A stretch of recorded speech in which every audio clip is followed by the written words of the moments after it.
The tragic fate of Jamie Dockstader, Jeffrey Dahmer's third victim. Dahmer, a name that haunts the darkest corners of true crime history. Known for his gruesome acts, he preyed on young men, luring them with false promises. But among his many victims was a 14-year-old boy whose story is often overlooked, Jamie Dockstader. Today, we shed light on his life, his dreams, and the tragic fate that befell him. Jamie was just 14 years old when he crossed paths with Jeffrey Dahmer, a young teenager with hopes for the future.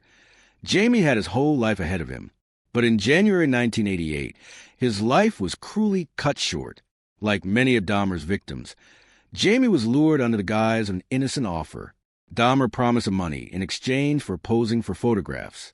Sadly, Jamie, trusting and unaware of the horror that awaited him, agreed. Once inside Dahmer's apartment, Jamie's fate was sealed.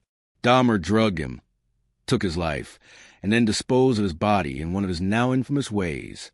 His remains were never fully recovered, leaving his family without closure. Jamie was more than just a name on a victim list. He was a son, a friend, and a young boy with a future.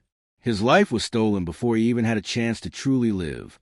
It would take years before Dahmer was caught and held accountable for his crimes. His reign of terror lasted until his arrest in 1991, after he had taken the lives of 17 innocent men and boys. We remember Jamie Dockstader not for the way he died, but for the life he could have lived. Every victim of Dahmer deserves to be remembered as more than just part of a serial killer story. Thank you for watching. If you found this video informative, consider subscribing to keep the memory of these victims alive.